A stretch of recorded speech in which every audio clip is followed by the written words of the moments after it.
मैं अजय कुमार स्वागत करता हूं आप सभी का टीचर पाठशाला के यूट्यूब चैनल। जैसा कि आपको पता है कि मध्यकालीन इतिहास पढ़ाना हम शुरू कर चुके हैं।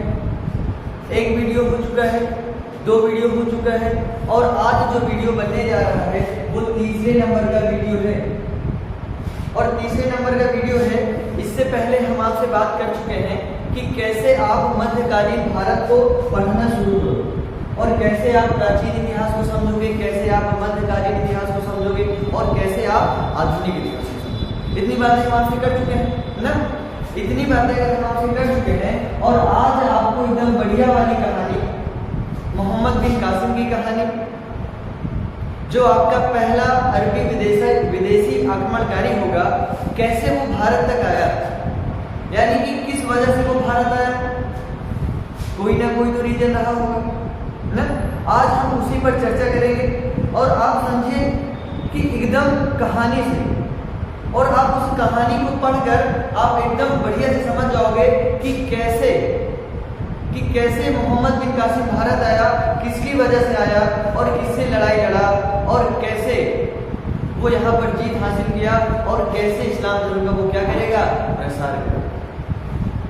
आपको जाना नहीं है, आप अगर टीसीएस पाठशाला पे आए हैं तो टीसीएस पाठशाला को सबसे पहले आप सब्सक्राइब कर दीजिए और बेल आइकन घंटा दबाइए, ताकि आपको अगर मैं कोई नया वीडियो आप तक पहुंचाना चाहूँ तब आपको पहुंच जाए और आप उस वीडियो को देखकर आपके पेपर के लिए ज़्यादा से ज़्यादा बेटर हो गए और पेपर में आप अच्छे मार्क्स ला पाए। ठीक, चलिए, कल हम आपको इस्लाम धर्म के बारे में बताए थे। सबसे पहले 2 से 3 क्वेश्चन करेंगे, प्रश्न करेंगे कि आप उस चीज को पढ़े हो कि नहीं, क्या आपने दूसरा वीडियो देखा है कि नहीं, और आप सबसे पहला क्वेश्चन बताइएगा, इस्लाम धर्म के संस्थापक के रूप में किसे जाना जाता है। आप हमको सबसे पहला क्वेश्चन बताइएगा, इस्लाम धर्म के संस्थापक के रूप में किसे जाना जाता है। ठीक, और हमें बताइएगा कि इनका जन्म कब हुआ था, और हमें आप बताइएगा कि इनका जन्म कब हुआ था, और हमें बताइएगा इन्हें ज्ञान की प्राप्ति कहाँ हुई थी और कब हुआ। ठीक, तीसरी बात हमें बताइएगा इनकी मृत्यु कहाँ। ठीक, 3 बात तुरंत आप कमेंट करके हमें बताइए तो हम आगे चर्चा करते हैं। 3 बातें आप हमें तुरंत कमेंट बॉक्स में जवाब देके बताइए और हम आगे शुरू करते हैं। और आज एकदम बढ़िया सी कहानी मोहम्मद बिन कासिम की, कैसे वो भारत आया, कैसे और इस्लाम धर्म का प्रचार और प्रसार करने के लिए उसने जजिया कर दिया। जजिया कर से आपके लिए बहुत ज़्यादा क्वेश्चन फंसाया जाता है और आपको पूछा जाता है कि जजिया कर किसके द्वारा लाया गया, सबसे पहले समझ रहे हैं। आपका पेपर में 1 नंबर नहीं छूटने वाला है। मध्यकालीन इतिहास से 2 क्वेश्चन आएंगे, 2 के दोनों आप सॉल्व करके आओगे। बस आपको टीचर पाठशाला से जुड़े रहे। ठीक, बताइए, अगर आप इस्लाम धर्म के संस्थापक के बारे में बात करेंगे तो आप कहते हैं कि हजरत मोहम्मद पैगंबर साहब को क्या माना जाता है, संस्थापक के रूप में देखा जाता है। हजरत मोहम्मद पैगंबर, कौन, हजरत मोहम्मद पैगंबर साहब को क्या माना जाता है, इस्लाम धर्म के संस्थापक। कहीं ना कहीं आप एसएससी का एमटीएस लेवल देख लोगे, चाहे आप सीएचएसएल देख लो, चाहे आप सीजीएल देख लो, आपको यहाँ से प्रश्न देखने को मिल जाता है। ठीक, इसीलिए हम आपको प्रश्न जरूर याद करवाएं। जल्दी कमेंट बॉक्स में आप लिख के भेजिए और डेली 8 बजे आपको जुड़ना है। डेली 8 बजे आप टीसीएस पाठशाला से जुड़े, क्योंकि आपको सीखने के लिए अब नई नई बातें मिलने लगेंगी। ठीक, आपको इस्लाम धर्म के संस्थापक के रूप में कौन मिल रहा है, हजरत मोहम्मद पैगंबर जी, और इनका जन्म कब हो रहा है, 570 ईस्वी में। 570 ईस्वी यानी कि एडी, बीसी नहीं समझना है, बिफोर क्राइस्ट नहीं, क्या, एडी यानी कि ईस्वी। और इनको ज्ञान की प्राप्ति कब हो रही है, 610 ईस्वी में। कब हो रही है, 610 ईस्वी में। और कहाँ हो रहा है, हीरा नामक गुफा में। और ये जो हीरा नामक गुफा है ये आपका कहाँ है, मक्का में है ना। इनका जन्म, पैगंबर साहब का जो जन्म हो रहा है 570 ईस्वी में हो रहा है, और कहाँ पे हो रहा है, मक्का में हो रहा है। कहाँ हो रहा है? मक्का में हो रहा है। और आप देखोगे वो जब ज्ञान की प्राप्ति होगी वो कब होगी? 610 ईस्वी में। कब होगी? 610 ईस्वी में होगी। और कहाँ होगा? हीरा नामक गुफा में। ठीक, इतना समझ में आया? इतनी बातें कल हम आपको बताए थे। और एक बात और बताए थे कि इनकी मृत्यु कब होती है? 632 ईस्वी। कब होती है? 632 ईस्वी में। एक डेट और बताइएगा, हिजरी संवत। हिजरी संवत एक और बता दीजिए। और इससे आपका क्वेश्चन पूछा जाता है कि मुस्लिम के कैलेंडर में जो हिजरी संवत डेट आया वो क्यों आया? तुरंत बताइए कमेंट बॉक्स में, तुरंत बताइए। बस बैठ जाते हो मोबाइल लेके, पढ़ना है, आप लिखना है, उसको याद करना है। और आप बने रहोगे तो कहानी सुना सुना के आपको खुद ही याद करवा दें ना। और आप अपने फ्रेंड्स को जरूर शेयर करिए। नहीं सोच रहे हो कि अकेले अकेले, हाँ अकेले अकेले नहीं, सबको ना। जब आप सबको साथ में लेके चलोगे तो आपका भी विकास होगा ना। तो इससे आपको सबको शेयर करना है। आप अपने दोस्तों को भी शेयर करिए ना, अपने रिश्तेदारों को भी करिए। नहीं सोचा कि हम गिल्ला गिल्ला नंबर ले लें और ठीक, समझ रहे हो ना। हिजरी संवत 622 को माना जाता है क्योंकि इसी दिन आपके जो एक पैगंबर साहब हैं वो मक्का से कहाँ चले जाएंगे? मक्का से मदीना को चले जाएंगे। और इनकी मृत्यु कहाँ हो जाएगी? मदीना में हो जाएगी। ठीक, मक्का से मदीना चले जाएंगे और इनकी मृत्यु कहाँ हो जाएगी? मदीना में हो जाएगी। इतनी बातें हम आपको इस्लाम धर्म के बारे में बात कर चुके हैं और हम आपको बता भी चुके हैं। स्क्रीनशॉट लेना है, स्क्रीनशॉट लेना है तो आप स्क्रीनशॉट ले लीजिए। क्योंकि अब हमें बात करना है कासिम के बारे में कि कैसे कासिम भारत है। और एकदम कहानी सुनाएंगे, मन मुग्ध हो जाएंगे आप, समझे? एकदम मन मुग्ध हो जाएंगे आप। और ठीक, चलिए अब हम इसको इरेज करते हैं। ठीक, और हम बात करने चल रहे हैं कासिम की। ठीक, और कासिम की एकदम कहानी से बात करेंगे। आपको बस कॉपी पेन लेना है, साथ में बैठना है, जैसे कहें वैसे लिखना है। क्या है कि हम आपको अलग से और कुछ नहीं लिखाएंगे और ना ही हम कोई बोर्ड पर आपका पीडीएफ लिख के लाए ना। पीडीएफ में विश्वास नहीं कर रहे हैं, एकदम कहानी में हाथों की जुबानी, मुंह की जुबानी, हाथों से एकदम लिख के आपको बताएंगे। और आप ये नहीं कहेंगे कि सर पीडीएफ लेके चले आए, पीडीएफ को ऐसे लाइन खींच के बता दे रहे हैं, ऐसा कुछ नहीं। कहानी के थ्रू बताएंगे और आप एकदम समझ जाओगे। बस आपको एक बार क्या करना है, इसको कॉपी में लिखना है और एक बार खुद से क्या करना है, प्रैक्टिस करना। समझिए, अब आप समझिए कि कैसे कासिम भारत आया। और जो मध्यकालीन भारत आपका स्टार्ट होगा वो कहाँ से होगा? 712 एडी से लेकर 1707। 712 एडी से लेकर 1707 तक आपका क्या चलेगा? मध्यकालीन इतिहास चलेगा। हम आपको एक ट्रिक बताए थे, सबसे पहले हम उस ट्रिक को बताइएगा। अगर कमेंट कर सके तो कमेंट जरूर करिए, क्योंकि यही आपका पूरा पूरा क्या है? मध्यकालीन इतिहास। देखिए, कासिम गजनी गौर, कासिम गजनी गौर गुड़ खाओ तसले में। ठीक, कासिम गजनी गौर गुड़ खाओ तसले में। देखिए अब कैसे गुड़ खाएंगे तसले में ना। गुड़ खिलाना तो है लेकिन प्लेट थाली में नहीं, कहाँ? तसले में। देखिए, सबसे पहले तो 3 ऐसे शासक आएंगे या ऐसे व्यक्ति आएंगे जो आपके लिए क्या होंगे? विदेशी आक्रमणकारी। समझिए, आप किसी को वंश तब कहोगे जब वो बहुत दिनों तक क्या करेंगे? शासन करेंगे, कहीं पर राज करेंगे। ठीक, देखिए कासिम आएगा 712 एडी। आप एकदम याद करके बैठेंगे कि कासिम मोहम्मद बिन कासिम पहला अरबी यात्री जो कहाँ आ रहा है? पहला अरबी शासक जो कहाँ आ रहा है? भारत का शासन करने के। ठीक, कासिम के बाद कौन आ रहा है? गजनी के बाद कौन आ रहा है? गौर। एक महमूद गजनवी है। ठीक, और एक कौन है? गौर, मोहम्मद गौरी। उसके बाद से आपका क्या चलेगा? वंश चलेगा। जब गौरी की मृत्यु हो जाएगी तब यहाँ से आपका वंश चलेगा। और 5 वंश आप पढ़ोगे दिल्ली सल्तनत। कहाँ पढ़ोगे? 5 वंश पढ़ोगे आप। कहाँ पढ़ोगे? दिल्ली सल्तनत। समझ में आ रहा है? नींद तो नहीं आ रही है, रोना तो नहीं आ रहा है?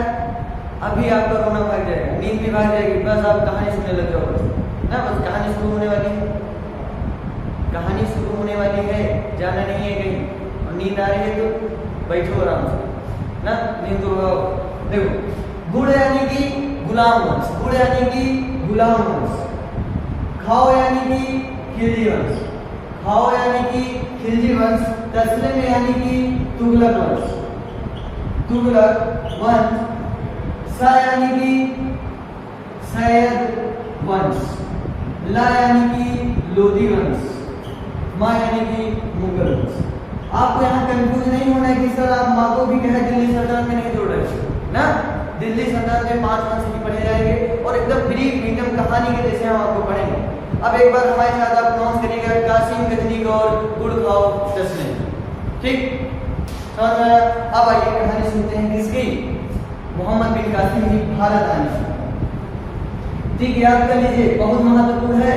और आप समझिए कहानी सुनकर आप चाहे लूसन की किताब पढ़ लीजिए, चाहे किसी भी आप गुरुजन की नोट्स पढ़ लीजिए, और आप इस कहानी को पढ़कर और आप इस कहानी को सुनकर जब आप उस किताब को पढ़ना शुरू करें, तब मैं बता दूं कि कोई ऐसा किताब नहीं होगा जो आपको समझ में ना आए। चाहे जो किताब आप एनसीईआरटी में उठा लोगे ना, जो आपको सबसे बोरिंग लगती है वो भी समझ में आने लग जाएगा। देखिए जैसे आपको पता है 712 एडी में सबसे पहले कौन आ रहा है, कासिम आ रहा है। कौन आ रहा है, कासिम आ रहा है। कहाँ आ रहा है, भारत आ रहा है। अच्छा ठीक है, भारत आ रहा है, ठीक है, मान लीजिए भारत आ रहा है। कोई ना कोई तो रीजन रहा होगा, कोई ना कोई तो रीजन रहा होगा उसके भारत आने की ना। अब आप उस रीजन को समझिए। ये जो कासिम है ना, ये जो कासिम है, ये कासिम है कहाँ के, अरब। अरब बोले तो सऊदी अरब आप समझते हो, मध्य एशिया आप समझते हो। जब भी आप सऊदी अरब या मध्य एशिया की बात करोगे, वो जो अरब वाला साइड है वो आपको कहाँ मिलेगा, मध्य एशिया। कहाँ मिलेगा, देखिए मध्य एशिया यानी कि सऊदी अरब में, यानी कि अरब के एक शासक हैं जिनका नाम है अल हजाज। अरब के एक शासक हैं जिनका नाम है अल हजाज, और ये जो अल हजाज हैं ये राजा भी हैं और क्या है, एक व्यापारी भी। क्या है, एक व्यापारी भी। राजा हैं, व्यापार भी अच्छा खासा करते हैं, और इनकी जहाजें इधर साइड भारत में आती रहती है, सिंध प्रांत में आता रहता है। कहाँ आता रहता है, सिंध। ठीक, अब देखिए अल हजाज राजा हैं कहाँ के, अरब के, और वहीं के शासक भी हैं और एक व्यापारी भी हैं, और इन्हीं का सेनापति है। कौन है, मोहम्मद बिन कासिम। कौन है, मोहम्मद बिन कासिम। किसका शासक है, यानी कि किसका सेनापति है, अल हजाज। समझिए, और यही वो समय है, हम आपको बताया जब प्राचीन इतिहास जब आप पढ़ोगे तब आपको भारत के परिपेक्ष में जब आप देखोगे तो आप कहोगे कि भारत में कौन है, हिंदू राजा। कौन है, हिंदू राजा है। अभी आपको प्रूफ हो जाएगा कैसे। और यही भारत के एक सिंध प्रांत में एक राजा है, और उस राजा का जो नाम है वो है राजा दाहिर। क्या नाम है, उस राजा का नाम है राजा दाहिर। क्या नाम है, राजा दाहिर। और कहाँ है, सिंध प्रांत में। अब आप कहोगे सर सिंध प्रांत कहाँ है, सिंध प्रांत बोले तो अभी आपका जो पाकिस्तान है, अभी जो आपका पाकिस्तान है, जिसे आप छोटा सा भारत आप बना के इसे देख लो। यहाँ अगर आप देख लो, ये आपका गुजरात वाला है भाग, इसे आप पश्चिम कहोगे, इसे आप पूर्व कहोगे, इसे आप दक्षिण कहोगे, और ये वाला जो भाग होगा उत्तर होगा कि नहीं। और ये उत्तर और पश्चिम के बीच का जो भी भाग होगा ये उत्तर पश्चिम कहलाएगा कि नहीं, कहलाएगा। और जितने भी शासक आएंगे सब इधर ही से आएंगे, उत्तर पश्चिम, चाहे जो किताब पढ़ो उत्तर पश्चिम से ही आएंगे। ठीक, समझिएगा। और ये वाला जो भाग है ये आपका क्या है, पाकिस्तान वाला ही भाग है, और इसी पाकिस्तान वाले भाग में क्या पड़ता है, सिंध प्रांत। और सिंध प्रांत के राजा कौन है, राजा दाहिर। राजा दाहिर है। हम आपको बताए थे कि जो अल हजाज है ये क्या है, व्यापारी है ना। और क्या है, अल हजाज अरब के शासक हैं और व्यापारी भी हैं, और इन्हीं का जहाज सिंध प्रांत में जब आता है तो लूट लिया जाता है किसके द्वारा, राजा दाहिर। लूट लिया जाता है राजा दाहिर के द्वारा। जब लूट लिया जाता है तब ये बात जब अल हजाज को पता चलती है तो अल हजाज कहता है कि भैया जाओ पता करो, जाओ पता करो कि हमसे कौन गलती हो गई भैया कि ई दाहिर हमारा जहाज लूट लिया। हमसे कौन सी गलती हो गई, यानी कि अल-हज्जाज से कौन सी गलती हो गई कि इन्होंने क्या कर दिया, आपके जहाज को ना, कि इनके जहाज को लूट लिया। तभी कासिम को कहा जाता है कि भैया कासिम जाओ और पकड़ो। और कासिम कहाँ आता है, भारत आता है, यानी कि सिंध प्रांत क्षेत्र में आता है। और जब वो सिंध प्रांत क्षेत्र में आता है तब युद्ध होता है किसके किसके बीच, राजा जाहिर और कासिम। समझ में आया, बूझ रहा है कि नहीं, समझ में आया? ठीक, कासिम आता है भारत यानी सिंध प्रांत क्षेत्र में, और लड़ाई होता है किससे, यानी युद्ध होता है राजा जाहिर से, और राजा जाहिर मारा जाता है। और समझिए, राजा जाहिर मारा जाता है, और राजा जाहिर की ही हैं दो पुत्री, राजा जाहिर की ही हैं दो पुत्री। एक का नाम है सूर्या देवी, एक का नाम है सूर्य देवी, और दूसरे का नाम है निर्मला देवी। एक का नाम है सूर्य देवी, दूसरे का नाम है निर्मला देवी ना। और जब ये दो बेटी हैं और लड़ाई में यानी कि युद्ध में कौन मारा जा रहा है, राजा जाहिर। और जब राजा जाहिर मारे जाएंगे तो इनकी जो दो बेटियां हैं बचेगी कि नहीं, और इन्हीं को बंदी बना लिया जाएगा किसके द्वारा, ई कासिमों के द्वारा। किसके द्वारा, कासिम के द्वारा। कहानी समझ में आ रही है, समझ में आएगा, एकदम समझ में आएगा, बस आप समझने की कोशिश करो। और ये कासिम क्या कर लेता है, कासिम युद्ध जीत जा रहा है जाहिर से, जाहिर को मार दे रहा है, और एक बंदी बना लेगा सूर्य देवी और निर्मला देवी को। और एक बात समझिएगा, और एक बात समझिएगा कि जो अल-हज्जाज हैं इनके भी हैं दो पुत्र, अल-हज्जाज के भी हैं दो पुत्र। और क्या करेगा, इनको बंदी बनाएगा कासिम, और कहाँ भेज देगा भैया, अरब में भेज देगा। कहाँ भेज देगा, अरब में भेज देगा। अरब में कहाँ भेजेगा, अल-हज्जाज के पास भेज देगा। और जब यहाँ पर होगा और यहाँ पर आने पर अल-हज्जाज कहेंगे भैया अब इनका क्या करवा दो, शादी करवाओ। निर्मला देवी और सूर्य देवी दोनों का शादी करवा देते हैं अल-हज्जाज के पुत्र से, और कहते हैं कबूल है, कबूल है, कबूल है, यानी कि शादी करवा देते। 2 बार कबूल है कि 3 बार कबूल ना, जितनी बार हो, लेकिन वो क्या कर देते हैं, शादी करवा। ठीक, अब समझिएगा, अब ये क्या कर देते हैं, शादी करवा देते हैं किससे, इनके दोनों पुत्रों से, बंदी बना के वहां से लेके आते हैं। इनकी कहानी कनेक्ट हुई नहीं, ठीक। और आप समझिएगा, पहला अरबी मुस्लिम शासक जो भारत आता है वो कौन है, आपका मोहम्मद बिन कासिम, जो कब आ रहा है, 712 ईडी। यही वो कासिम है जो 712 ईडी में भारत आ रहा है, पहला अरबी मुस्लिम शासक। आपसे क्वेश्चन में पूछा जाए कि 712 ईडी में सबसे पहला मुस्लिम शासक जो भारत आया, कौन आया, मोहम्मद बिन कासिम। किस राजा से लड़ाई लड़ा, राजा जाहिर से। किस प्रांत में आया, सिंध प्रांत में आया। अभी कहानी बची हुई, जाना नहीं है क्या, कहानी अभी एकदम मजा हुआ है ना। तीसरा दिन चल रहा है, आराम से पढ़ेंगे, कहानी के जैसे पढ़ेंगे, ठीक। अब देखो, शादी करवा दिए, ठीक। अब समझिए, अभी और भी कहानी यहाँ देखेंगे, इसको हम इरेज कर दे रहे हैं, स्क्रीनशॉट ले रहे हैं, तो आप स्क्रीनशॉट ले लें। दिख रहा है, नहीं दिख रहा है, तो देखो अब इरेज कर दें। अब आप लोगों के सब बहुत जल्दी रहती है क्या ना, जल्दी नहीं, आप जल्दी जल्दी लिखने की प्रैक्टिस करिए, ठीक। अब हम इरेज कर रहे हैं, जितनी कहानी आपको पता है। अभी तुरंत सारे क्वेश्चन फिर से करेंगे, हम प्रश्न करेंगे आपसे, हम आपसे प्रश्न करेंगे जरूर, भूलना नहीं है, ठीक। चलिए, अब आप समझिए, मोहम्मद बिन कासिम अगर भारत आएगा, और मोहम्मद बिन कासिम कैसा है, मुस्लिम है। मोहम्मद बिन कासिम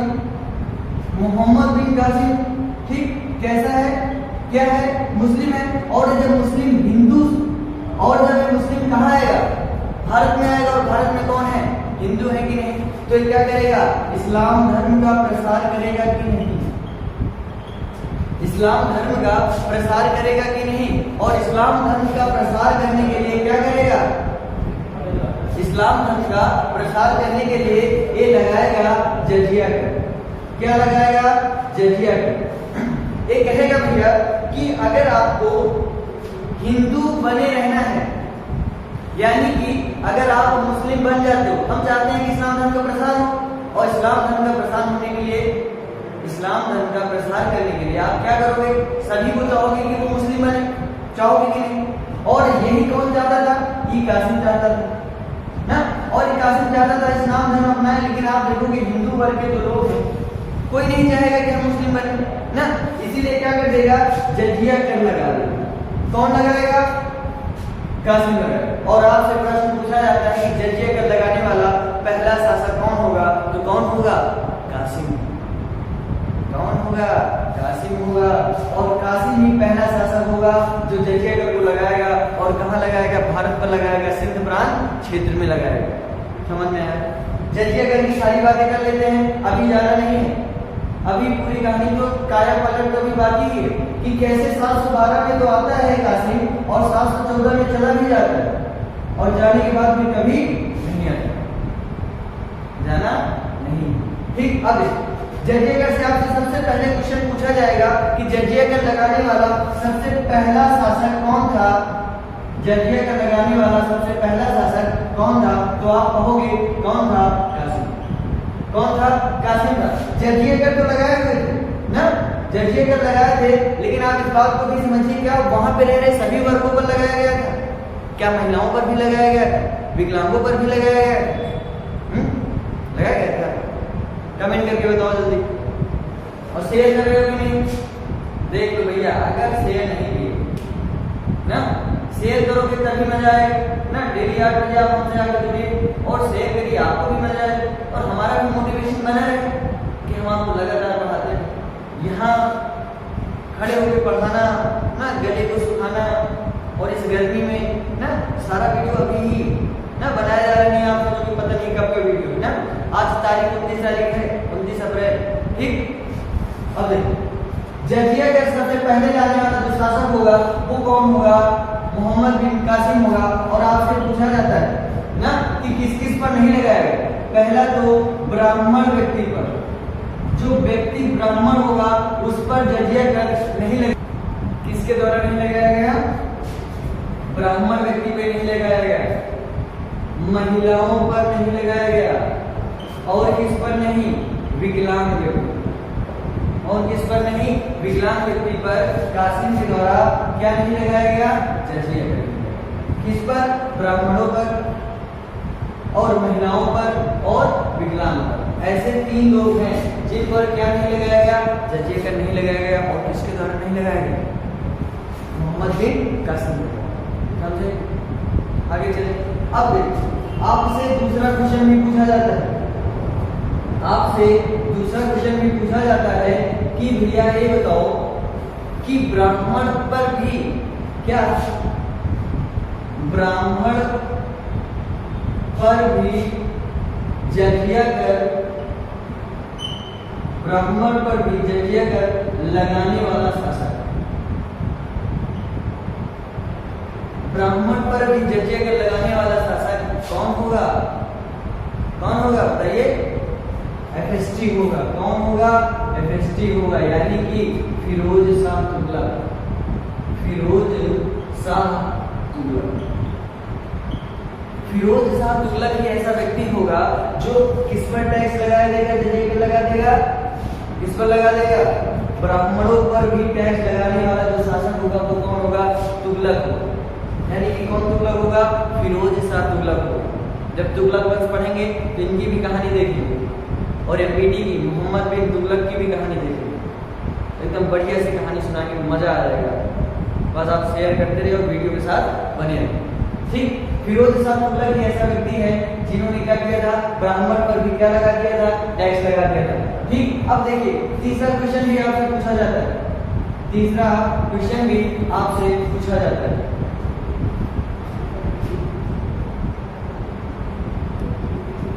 तीसरा क्वेश्चन आपसे पूछा जाता है कि ऐसा कौन सा व्यक्ति था, ऐसा कौन सा शासक था जिन्होंने जजिया कर को हटा दिया, ऐसा कौन सा शासक था, ऐसा कौन सा शासक जिन्होंने जजिया कर को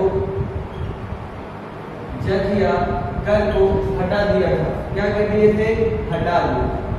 कौन थे, आपके महान, कौन, अकबर। अकबर एक ऐसे शासक थे जो कहते थे कि भैया टैक्स लगाना है तो सब पे लगाओ, चाहे वो हिंदू हो, चाहे वो मुस्लिम हो, चाहे जो हो, और नहीं लगाना है तो आप किसी भी मत लगाओ, किसी एक वर्ड पर आप नहीं लगा पाओगे। इसीलिए अकबर को क्या कहा जाता है? अकबर महान कहा जाता है। इसीलिए अकबर को क्या कहा जाता है? अकबर महान कहा जाता है। लेकिन मुझे पता है आपको थोड़ी थोड़ी बोरिंग लग सकती है ना, पुरानी बातें हैं, थोड़ी सी बोरिंग लग सकती है, लेकिन बोरिंग लगने नहीं देंगे, अभी जाना नहीं है, वीडियो अभी मस्त है एकदम। ठीक, अकबर। चौथा क्वेश्चन आपसे पूछा जाता है, चौथा क्वेश्चन आपसे पूछा जाता है कि भैया ऐसा कौन सा व्यक्ति है जिन्होंने क्या किया? दोबारा जजिया कर को लगा दिया। ऐसा कौन सा व्यक्ति है जिन्होंने अकबर के हटाने के बाद दोबारा जजिया कर को लगा दिया? दोबारा जजिया कर को लगा दिया, तब नाम आता है आपका किसका? औरंगजेब।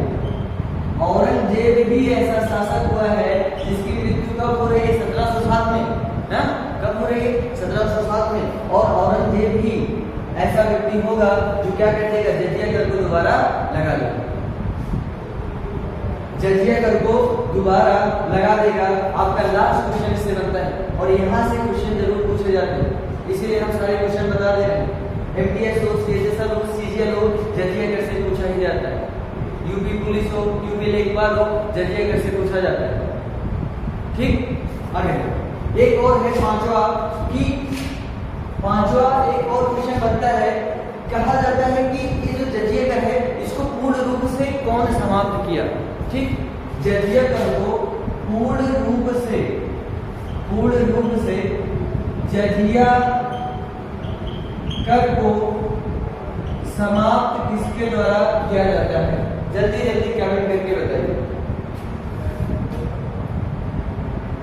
जल्दी जल्दी कमेंट करके बताइए कि जजिया कर को पूर्ण रूप से किसने समाप्त कर दिया था? जल्दी जल्दी कमेंट करके बताइएगा कि किसने पूर्ण रूप से जजिया कर को समाप्त कर दिया था। और एक व्यक्ति यानी कि एक शासक का नाम आता है मोहम्मद शाह रंगीला। यही वो शासक है जिन्होंने जजिया कर को पूर्णतः समाप्त कर दिया। उसके बाद भारत में कभी भी किसी ने जजिया कर को नहीं दिया। कौन था वो व्यक्ति?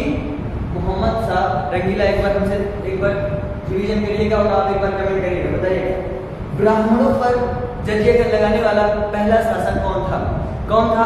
एफएसटी यानी कि फिरोज शाह तुगलक। जल्दी जल्दी कमेंट। ठीक, फिर बताइएगा सबसे पहले जजिया कर को लाने वाला पहला अरबी शासक कौन था? मोहम्मद बिन कासिम। और फिर आपसे पूछा जाएगा कि किसके द्वारा जजिया कर को हटा दिया गया था? तो किसके द्वारा हटा दिया गया था? अकबर के द्वारा हटा दिया गया। फिर आपसे पूछा जाता है दोबारा किसके द्वारा लगा दिया गया? औरंगजेब के द्वारा लगा दिया गया। फिर आपसे क्वेश्चन पूछा जाएगा कि पूर्ण रूप से किसके द्वारा जजिया कर को हटा दिया गया? तो किसका नाम आएगा? मोहम्मद शाह रंगीला का नाम। किसका नाम आएगा? मोहम्मद शाह रंगीला का नाम आएगा।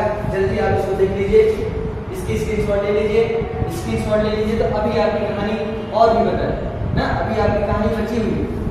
अभी मोहम्मद बिन कासिम कैसे मारा जाएगा ये भी तो जानना है। अभी 2 पुत्रियों का कमाल अभी आपने देखा नहीं और अभी आपको देखने को मिल जाएगा। जल्दी से आप इसका स्क्रीनशॉट लीजिए।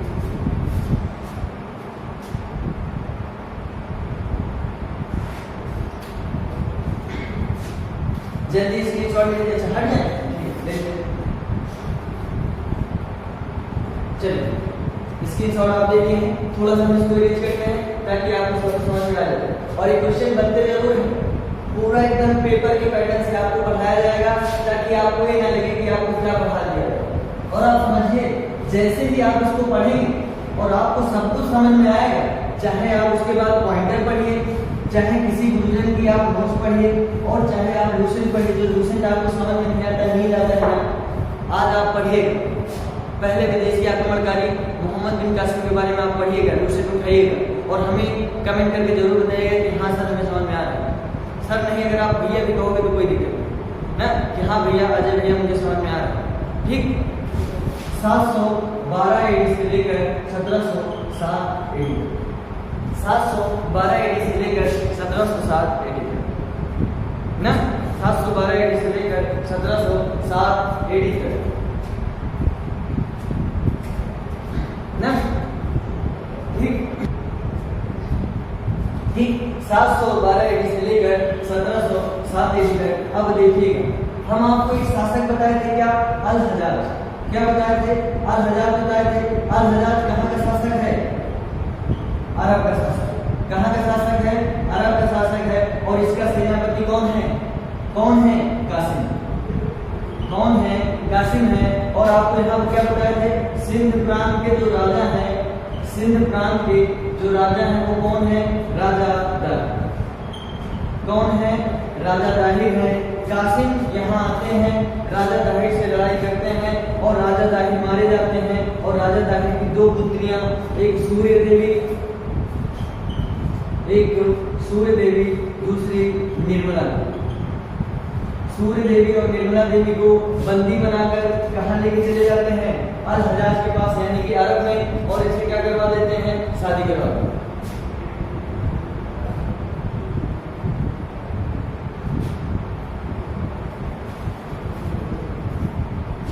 शादी करवा देते हैं, किससे, किससे करा देंगे, कहेंगे अल हज्जाज के भी हैं दो पुत्र और इनसे शादी करवा देंगे और कहेंगे कबूल है, कबूल। ठीक, अब क्या हुआ, उसके बाद हमने आपको क्या बताया, जर्जेगा के बारे में ना, जर्जेगा के बारे में बताया कैसे, जब वो क्या करेगा, क्या करेगा, इस्लाम धर्म का प्रसार करेगा। और इस्लाम धर्म का जब प्रसार करेगा तो इस्लाम धर्म को प्रसार करने के लिए वो क्या कर देगा, जजिया कर लगा देगा। और इसी को कहा जाता है गैर मुस्लिम कर, ये बताना भूल गए, क्या कहा जाता है, गैर मुस्लिम कर। समझिएगा इसको ना, गैर मुस्लिम कर कहने का मतलब है कि अगर आप मुस्लिम नहीं बनना चाहते हो, आप हिंदू ही रहना चाहते हो, तब आपको क्या देना पड़ेगा, टैक्स देना पड़ेगा। किस लिए, किस लिए, हिंदू बनने के लिए ना, कमेंट करके बताइए। ठीक, अब एक दिन क्या होता है कि ये जो दोनों पुत्री हैं, कौन, सूर्य देवी और निर्मला देवी, दोनों को क्या कर दिया गया है, शादी कर दिया गया है ना, किससे, अल हज्जाज के पुत्र से। अल हज्जाज के पुत्र से शादी कर दिया गया है। तो दोनों एक साथ बैठी हुई थी और सोच रही थी कि मेरे पिता को जिसने मारा है, मेरे पिता जिसने मारा है, राजा दाहिर की पुत्रियां कह रही थी कासिम, ये कासिम तो भारत पर शासन कर रहा है और इसने क्या किया, हमारे पिता को मारा है। दोनों एकदम गुस्से में थी ना, वो सोच ली थी पहले से कि हमको कासिम को मरवाना है ना, हमको कासिम को कैसे न कैसे करके मरवाना है। तो वो क्या करेंगे, वो कहेंगी अपने पति से कहेंगी, सूर्य देवी और निर्मला देवी अपने पति से कहेंगी कि हमें आपको एक बात बतानी है, हमें आपको एक बात बतानी थी कि कासिम जो आपके अच्छे वाले सेनापति हैं, वो हमको आपके पास लाने से पहले, जो कासिम हमको यानी कि निर्मला देवी और सूर्य देवी को आपके पास लाने से पहले वो हमारी इज्जत पर क्या कर चुके हैं, वो हमारी इज्जत और आबरू लूट चुके हैं, हमारी इज्जत और आबरू लूट चुके हैं। तब वो यहाँ लाकर हमारी शादी कर, हमारा निकाह उन्होंने तब करवाया जब उन्होंने क्या किया, हमारी इज्जत और आबरू को वो लूट चुके।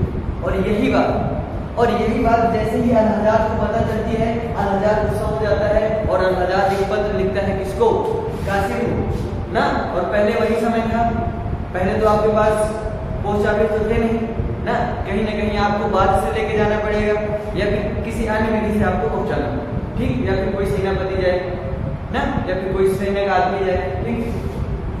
तो वो कहाँ जाएगा, वो यहाँ तक आएगा और कासिम को, फिर कासिम कहाँ जाएगा, और कासिम को पता चल जाती है बात, कासिम को बातें पता चल जाती है कि हाँ कुछ ना कुछ ऐसा मामला है। तो उसके बाद कासिम क्या करता है, यहाँ से 712 में वो यहाँ आता है और 714 में यहाँ से वो चला जाता है। 714 में जाता है तो वो अल हज्जाज से मिलने के लिए नहीं जाता है, वो अपने परिवार से मिलने के लिए जाता है। कहाँ जाता है, परिवार से मिलने के लिए। क्या है कि उसके परिवार में उसकी बेटी है, बेटे हैं और उसकी एक पत्नी भी, ठीक। और जो कहानी बताई गई थी सूर्य देवी और निर्मला देवी द्वारा ना, सब झूठे था, ऐसा कुछ कासिम किया नहीं ना, कासिम कुछ किया नहीं था, लेकिन इन्होंने बता दिया तो उन्होंने मान लिया और उसको बुलाया जाता है, अपने परिवार से मिलने के लिए जाता है और कहता है, वहाँ एक लेटर लिखता है अल हज्जाज को, वहीं पे लिख कर वो कहता है कि मैं अपनी बेगुनाही को साबित नहीं कर पाऊँ, मैं जानता हूँ कि मुझ पर जो इल्ज़ाम लगाए जा रहे हैं उससे मैं अपनी बेगुनाही साबित नहीं कर पाऊंगा। इसीलिए वो क्या करता है, अपने पत्नी और बच्चों के सामने ही अपने गले को काट देता है और वहीं पर क्या होता है, कासिम की मृत्यु हो जाती है। ठीक। और कहीं पर कासिम की मृत्यु हो जाती है तभी, और फिर बाद में सुनने को आता है कि जब सही सही बातें पता चलती हैं तब सूर्य देवी और निर्मल देवी को अलहजाज द्वारा मरवा दिया है ना। मध्यकालीन की बातें हैं, संभावना पॉसिबिलिटी की बात की जाती है। चाहे आप एनसीईआरटी पढ़ो, पॉइंटर को छोड़कर जब आप एनसीईआरटी में जाओगे तब वहां पर आप मध्यकालीन जब देखोगे तो वहां संभावना की बातें हर जगह लिखी। क्या है कि जो राज दरबारी हुआ करते थे वो राजाओं को खुश करने के लिए बातें लिखा करते थे। ठीक, परेशान नहीं होना है। ठीक, इतनी बातें हैं। अब हमें आप बताइए, सिंध प्रांत क्षेत्र में जो राजा थे उस राजा का क्या नाम था? राजा गाहिर। और जो अलहजाज थे वो कहाँ के शासक थे? कहाँ के शासक थे? अरब के शासक थे। जल्दी जल्दी कमेंट करो, अरब के शासक थे। ठीक, कासिम कौन था? अलहजाज का सेनापति। भारत कब आया? 712 AD। आपसे क्वेश्चन में पूछा जाएगा कि पहला अरबी शासक जो भारत आया वो कौन और कब? 712 AD में आया, कमेंट करिए। और कौन आया इस बात को भी कमेंट करिए और लाइक करते रहिए, शेयर भी करते रहिए। बैठे बैठे पढ़े जा रहे हो अकेले अकेले, और अकेले अकेले पढ़ने में क्या मजा है भाई? आप शेयर नहीं कर पा रहे ना, मजा नहीं आएगा, समझ लो ना। शेयर करिए। मेरा मोटिवेशन भी तो बना रहना जरूरी है ना कि हम आपको एकदम बढ़िया से एक्सप्लेन कर पाए ना, आपको मजा आ जाए पढ़ने। ठीक, कहानी समझ में आएगी। राजा कौन है सिंध प्रांत में? राजा था। ठीक, कहानी आपको क्लियर है? जल्दी अगर क्लियर है कि नहीं? अब कुछ काम राजा दाही द्वारा यहाँ पर आने पर नहीं, राजा यानी कासिम के द्वारा यहाँ पर आने पर किए जाएंगे, वो बातें आप लिख लीजिए। और ये सभी बातें आपने क्या कर लिया है? लिख लिया ना। 712 AD में कौन आ रहा है? कासिम आ रहा है। और यहाँ से कब जा रहा है? 714 में जा रहा है। 712 में आ रहा है, 714 में जा रहा है। अब कुछ ऐसे काम किए जाएंगे जो किसके द्वारा किया जाएगा? अब कुछ ऐसे काम किए जाएंगे जो कासिम के द्वारा किया जाएगा। अब देखिए कि ऐसे कौन कौन सा काम जो कासिम के द्वारा किया जाएगा। ठीक, ऐसा कौन कौन सा काम है जो कासिम के द्वारा किया जाएगा? देखिए, जब मोहम्मद बिन कासिम भारत आता है तो आपको पता है कि इस्लाम धर्म का प्रसार करने के लिए क्या करता है? जजिया कर भी लगा देता है। क्या कर देता है? जजिया कर भी लगा देता है ना। अब देखिए, सबसे पहले क्या करता है कि जब भारत आता है तो क्या करता है? दिरहम सिक्के को चलाता है। क्या करता है? दिरहम सिक्के। मोहम्मद बिन कासिम ने दिरहम सिक्के चलाए। लिखिएगा, मोहम्मद बिन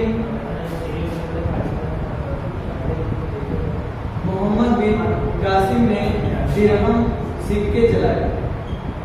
दिरहम सिक्के चलाए। क्या चलाए थे? दिरहम सिक्के चलाए। और आपसे पूछा जाता है कि भैया दिरहम सिक्के किसके द्वारा चलाए गए? बताइए ना, किसके द्वारा चलाए गए?